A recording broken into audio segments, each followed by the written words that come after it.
কারিগরি শিক্ষা ব্যবস্থা ধ্বংস এবং প্রকৌশল কর্মক্ষেত্র কুক্ষিগত করার প্রতিবাদ এবং ৬ দফা দাবিতে ৭ রাস্তা মোড় অবরোধ করেছে কারিগরি শিক্ষার্থীরা। সেখানে আছেন আমাদের সহকর্মী সাইফুল জুয়েল। বিস্তারিত জানতে আমরা তার সঙ্গে সরাসরি যুক্ত হচ্ছি। জুয়েল, তারা ৬ দফা দাবি জানিয়েছে, কি বলছে ৬ দফা দাবির ভিতরে কি কি আছে এবং এগুলো পূরণ না হলে তারা পরবর্তীতে আর কি ধরনের ব্যবস্থা নিতে পারে?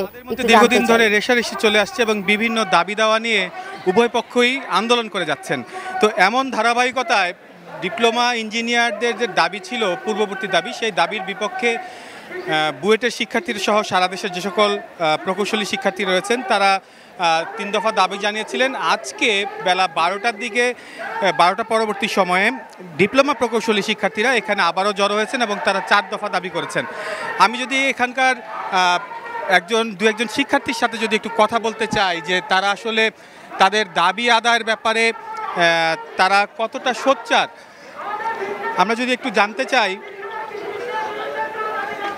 তারা যেটা বলছেন যে প্রকৌশলী শিক্ষার্থী যারা রয়েছেন তারা যে বলছেন, ডিপ্লোমা শিক্ষার্থীরা যারা যে বলছেন তাদেরকে যে বলা হচ্ছে যে ডিপ্লোমা প্রকৌশলী, এটা নিয়ে তারা আপত্তি জানিয়েছেন। তারা বলছেন যে ২০২২ সালের একটি প্রজ্ঞাপনের মধ্য দিয়ে এই বিষয়টি সমাধান হয়েছে। আমরা একটু তাদের কাছে জানতে চাবো আসলে যে তারা কি দাবিতে আপনারা আজকে সড়ক অবরোধ করেছেন।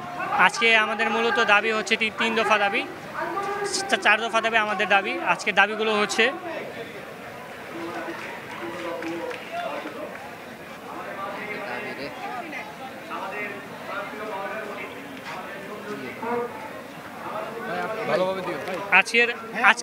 আজকের দাবিগুলো হচ্ছে আমাদের দাবি হচ্ছে ৪ দফা দাবি। প্রকৌশল অধিকার আন্দোলনের কৃতজ্ঞ ডিপ্লোমা প্রকৌশলীদের প্রকাশ্যে গুলি করা ও জবাই করে হত্যার হুমকি প্রদানকারীদের সর্বোচ্চ শাস্তি নিশ্চিত করতে হবে। ২ নম্বর দাবি, বিএসসি ইঞ্জিনিয়ারিং শিক্ষার্থীদের অযৌক্তিক ৩ দফা দাবির পক্ষে পরিচালিত সকল কার্যক্রম রাষ্ট্রকৃতজ্ঞ অবিলম্ব বন্ধ করতে হবে। ৩ নম্বর দাবি হচ্ছে কারিগরি আন্দোলন বাংলাদেশের উত্থাপিত যৌক্তিক ৬ দফা দাবির রূপরেখা ও সুপারিশ অনুযায়ী পূর্ণাঙ্গ বাস্তবায়ন করতে হবে। ৪ নম্বর দাবি, ইঞ্জিনিয়ারিং ওয়ান চ্যানেল এডুকেশন চালু করতে হবে। আচ্ছা, আপনাকে ধন্যবাদ। আমি একটু যদি বলতে চাই, এখানে যারা আয়োজক রয়েছেন শিক্ষার্থীদের মধ্যে তাদের সাথে একটু কথা বলতে চাই যে আচ্ছা, আপনারা তো দীর্ঘদিন ধরে এই প্রকৌশলী এবং ডিপ্লোমা প্রকৌশলীদের আন্দোলন আপনারা দুই পক্ষই চালিয়ে যাচ্ছেন এবং এর মধ্যে সাধারণ মানুষের যে ভোগান্তি সেটা কিন্তু সড়কে তৈরি হয়েছে, আমরা দিনেও দেখেছি, রাতেও সমানভাবে দেখেছি। তো আসলে এই যে ভোগান্তির মাধ্যমে সমাধান করার যে প্রচেষ্টা উভয় পক্ষের, এটা নিয়ে আপনারা কি বলবেন? আসলে আপনারা যদি খেয়াল করেন, ইতিপূর্বে কিন্তু ডিপ্লোমা প্রকৌশলীরা রাস্তাঘাট ব্লক করে আন্দোলন করে নাই। এই যে চলমান আন্দোলনকে নিয়ে আমরা বেশ কিছুদিন যাবৎ ক্যাম্পাস প্রাঙ্গণ, ক্যাম্পাসের এরিয়ার ভিতরে আন্দোলন করে যাচ্ছিলাম। কিন্তু আমরা যখন দেখছি যে এই ৩ দফা এবং ৭ দফার সমন্বয়ে একটা কমিটি তৈরি করেছে, শুরুর দিক দিয়ে সেই কমিটির মিটিংগুলো যথেষ্ট সমাজতার মাঝে ছিল। কিন্তু বর্তমান আমরা যদি খেয়াল করি, ২০ তারিখে একটা কমিটির মিটিং ছিল, চূড়ান্ত কমিটির মিটিং, ওয়ার্কিং কমিটি। তো সেই মিটিংটা জানি না কোন শক্তির বলে এগিয়ে নিয়ে আসা হয়েছে। সচরাচর আসলে এরকম হয় না, এগিয়ে নিয়ে আসা হয়েছে এবং একই দিনে 2টা মিটিং দেওয়া হয়েছে। আর সেই মিটিংয়ে যদি আপনি খেয়াল করেন, প্রথমে একটা মিটিংয়ে আছে 18 জন বিএসসি প্রকৌশলী এবং 5 জন ডিপ্লোমা প্রকৌশলী। আর দ্বিতীয় মিটিংয়ে যদি খেয়াল করেন 14 জন বিএসসি প্রকৌশলী, 1 জন ডিপ্লোমা প্রকৌশলী। তো আমরা এই যে অসহমতা, মানে সমান নয়, তো আমরা এতদিন কিন্তু রাস্তাঘাটে আসিনি। আজকে যখন দেখলাম যে আসলে সব কিছু কোন শক্তির বলে চলে যাচ্ছে, তখন ভাই আমরা পারলাম না, শেষ পর্যন্ত আমাদের দেওয়ালের পিঠ থেকে যাওয়ার কারণে আজকে আমরা রাস্তা ব্লক করছি।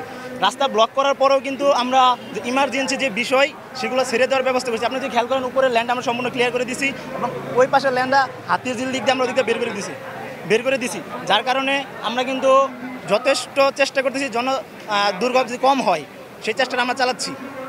আচ্ছা, আপনার ধন্যবাদ। কবিতা, আপনি শুনছিলেন যে তাদের আসলে যে উভয় পক্ষের যে কর্মসূচি, এই কর্মসূচি নিয়ে তারা সাধারণ মানুষের কাছে ক্ষমা চেয়েছেন এবং তারা বলছেন যে সরকারের পক্ষ থেকে, সরকারের দায়িত্বশীল জায়গা থেকে এই দুই পক্ষের ব্যাপারে যদি কার্যকরী কোনো সমাধান না নেওয়া হয় তাহলে জনগণের ভোগান্তি সামনে আরও বাড়তে পারে বলে এমনটাই মনে করছেন আন্দোলনরত শিক্ষার্থীরা। কবিতা।